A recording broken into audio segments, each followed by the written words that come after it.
For our next coaster review, we are discussing the legendary Phoenix at Knoebels. This is a wooden coaster that is placed pretty highly in a lot of enthusiast rankings because of the amount of airtime you get on it. So what I'm going to be doing in this video is discussing my thoughts on the ride. I got to ride it for the first time back in June. Rode it, I think, around 3 times, once in front, back, and then third row. So I think I got a pretty good feel for the ride. Not as much as someone who's been riding it for years or like rides it, once a month or whatever. But I definitely got an idea for what the ride is like. Now, if you look at the stats, they're really not all that impressive. Height of 78 feet. Top speed of 45 miles an hour, length of 3,200 feet, so it's really not that much at all. This ride is small, but it's known for being powerful. See, what happens is, the whole reason why this coaster is good is because of the restraints. Simply put, there really isn't one. So you get into the car and you pull down your lap bar, but it is a buzz bar. So what happens is, it's not even touching your body. The lap bar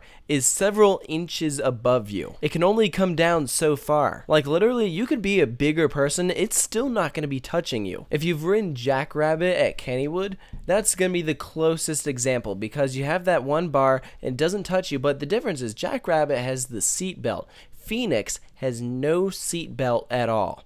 So that means you go flying. It is actually kind of scary how high off the seat you go. And it's mainly all on the hills in the end. What happens is there's this return trip where there's several airtime hills in a row. Yeah, those small ones, those are the ones that really get you. The first half of the ride, I was actually kind of underwhelmed with. I was under the impression that I was going to be out of my seat the entire ride, and I don't really think that's the case. It's only really in a select few moments, most of which are at the end of the ride. The first half of the ride, there's a lot of these long drawn out turnarounds, and yeah, you're gonna get a little bit as you like go over the drop or like after a turnaround drop down a bit, but it's really not as much as the smaller hills at the end. So for that reason, I think I was a little bit underwhelmed with this ride, just because there wasn't as much airtime as I was expecting. Now, the airtime you get, it's really cool. Like, I don't know how to describe it. It's really unlike any airtime I've ever gotten on a coaster. Now, let me clarify something. I think when I was going in, I had this expectation that it was going to be ejector airtime, this kind of abrupt airtime, but it's more almost floater airtime. You float up out of your seat, you're not even, your bum isn't touching it at all,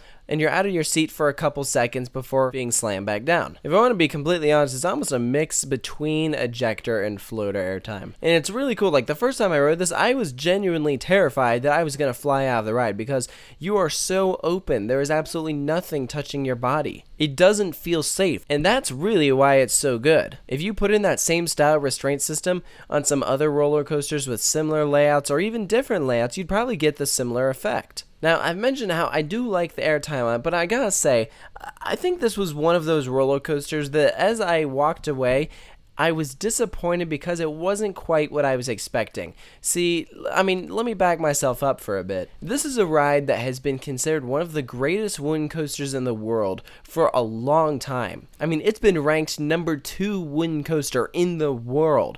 So when I went to ride it, I was expecting the number 2 wooden coaster in the world, and I don't think that this is it. I think that this is a good ride. It is fun, but it is not going to be world class like something like El Toro or Voyage. I can see why a lot of people really like this ride, and if you're one of those people that love this ride, I have no problem with that. I can understand why you like it so much. However, I'm not sure that I understood the hype. There was so much hype, and I don't quite think that the coaster lived up to the hype for me. And I don't even think that's the fault of the ride. I think that's just because of the way that maybe other enthusiasts talk about it. I had this idea of what the coaster would be like, so I was surprised when it wasn't. So for my final score for Phoenix, I'm going to give it an 8.5. The airtime is great. For being at such a small park and just being this legendary ride, it's really cool. You really aren't going to get anything else like it. This is the only one like it. But I just don't think that I can give it a higher score just because I didn't love it as much as I thought I would. So let me know if you've ridden Phoenix, what you think about it. Do you agree with my statements? Do you disagree? Are you a huge fan of it? Do you not understand the hype? Let me know about all that in the comment section below.